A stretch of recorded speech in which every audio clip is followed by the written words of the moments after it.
Bienvenidos una vez más a Economía desde casa. En el día de hoy seguiremos con el curso gratuito sobre la economía de la empresa. En este capítulo toca hablar sobre las sociedades anónimas. ¿Qué es una sociedad anónima? La sociedad anónima se puede definir como una sociedad mercantil, de carácter capitalista, cuyo capital social va a estar dividido en partes iguales, llamadas cada una de esas partes acciones, y la responsabilidad de los socios está limitada a la aportación realizada. Esta sociedad también es muy conocida por sus siglas, las cuales son SA. Características. Entre las características más importantes de una sociedad anónima destacan las siguientes. La sociedad se puede constituir con uno o más socios. Eso sí, en el caso de que se constituya con un único socio, la sociedad hará constar su condición de unipersonal en su denominación o razón social. El capital mínimo para poder constituir una sociedad anónima es de 60.000 euros y deberá ser desembolsado al menos en un 25% en el momento de constituirse la sociedad. El resto de las cantidades pendientes deberá ser desembolsado en el tiempo y forma que fijen los estatutos de la sociedad. El capital de la sociedad se va a encontrar dividido en acciones. Estas acciones tienen la posibilidad de cotizar en bolsa. Los socios tienen su responsabilidad limitada al capital aportado, es decir, solo pueden perder el dinero invertido y por lo tanto su patrimonio personal no queda comprometido. Finalmente, en su denominación o razón social, junto con el nombre inventado, deberá figurar la expresión sociedad anónima, o S.A, y seguido de unipersonal en el caso de que haya un único socio. Existen dos órganos de gobierno en una sociedad anónima. Estos son, en primer lugar, la Junta General de Accionistas. Este es el órgano supremo de la sociedad, en el que participan los accionistas para deliberar y decidir sobre los asuntos más importantes de la empresa, como por ejemplo elegir a los administradores, aprobar los estatutos, las cuentas anuales o aprobar acuerdos de transformación o disolución de la sociedad. Todos los acuerdos adoptados en la Junta General de Accionistas se toman por mayoría del capital representado, y el número de votos de cada accionista es proporcional al número de sus acciones. Es decir, cuanto mayores acciones poseas, más votos tendrás. Esta Junta General puede adoptar varias formas. La más frecuente es que adopte la forma de una Junta General ordinaria. Esta se celebra dentro de los 6 primeros meses después de cada ejercicio económico, para valorar la gestión de los administradores y aprobar, en su caso, las cuentas del ejercicio anterior y decidir qué hacer en cuanto al reparto de los beneficios.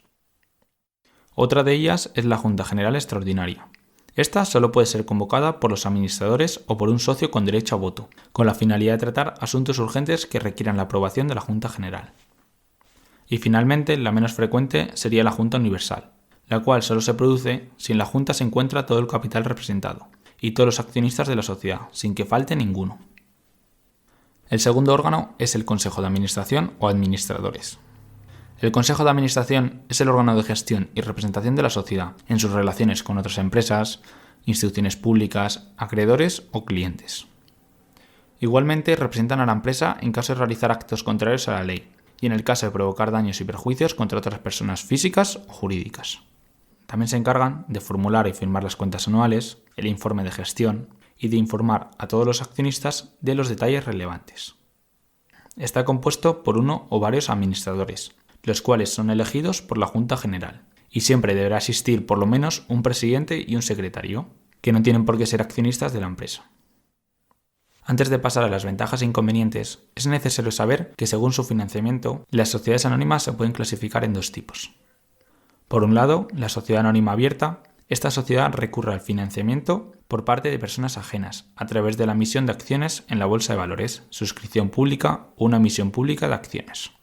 Por otro lado, está la sociedad anónima cerrada, cuyo capital está conformado únicamente por los socios fundadores, siendo no necesario recurrir a la bolsa de valores para que personas ajenas compren estas acciones. Ahora sí, ventajas e inconvenientes de la sociedad anónima. Como ventajas de constituir una sociedad anónima se encuentran una responsabilidad limitada, es decir, la responsabilidad de los socios inversores está limitada al capital aportado. Una gran facilidad a la hora de vender las acciones, que unida a la asistencia de mercados como la bolsa para negociar las acciones con rapidez, permite a su titular recuperar la inversión cuando lo desee, lo que es una gran ventaja para el accionista. Otra de sus grandes ventajas es que es la única sociedad que puede acceder al mercado financiero, con la emisión de bonos y obligaciones o cotizar en bolsa. Esta posibilidad para captar el ahorro de pequeños inversores hace que la sociedad anónima pueda disponer fácilmente de importantes recursos para financiar sus inversiones de crecimiento.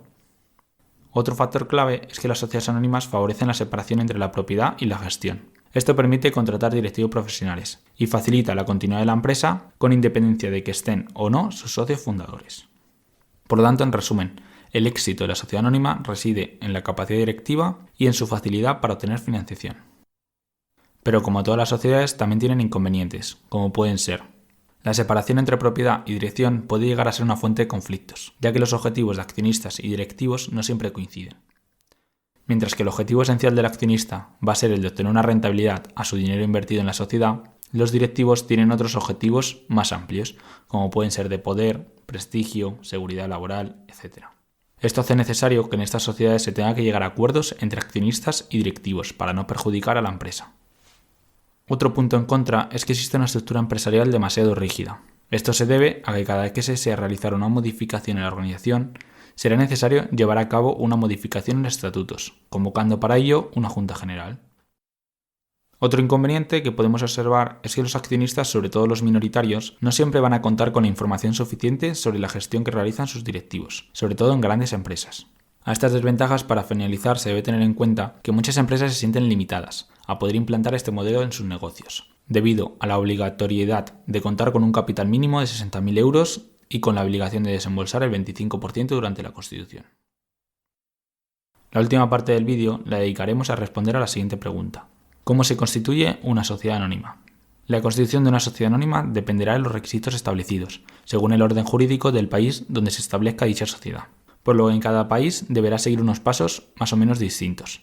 Sin embargo, por norma general, estas se constituyen mediante una escritura pública, que contendrá los estatutos de la sociedad. Además, en este acta de constitución generalmente se deben incluir los siguientes datos: nombre y apellidos de los integrantes o razón social si son personas jurídicas, cuantía de los gastos de constitución, los estatutos de la sociedad, nombres, apellidos, fecha de nacimiento, nacionalidad y domicilio de las personas responsables de la administración y representación social, capital social, así como la forma y el plazo máximo en que han de satisfacer los dividendos pasivos. Estos dividendos pasivos son la parte del capital que no ha sido desembolsada en la Constitución. Número de acciones y su valor nominal. Estructura de los órganos de administración. Con todo esto ya nos podríamos hacer una idea de cómo sería la figura de la sociedad anónima. Te dejo un vídeo extra por aquí en el que resumo las características de distintas empresas según su forma jurídica, para que puedas elegir cuál te conviene mejor para tu negocio. Me despido por hoy, espero haber sido de ayuda y si es así, por favor suscríbete a mi canal para estar al tanto de nuestro curso gratuito sobre la economía de la empresa. Cualquier duda o sugerencia, por favor déjalas en los comentarios para que pueda responderlas. Nos vemos en el próximo vídeo.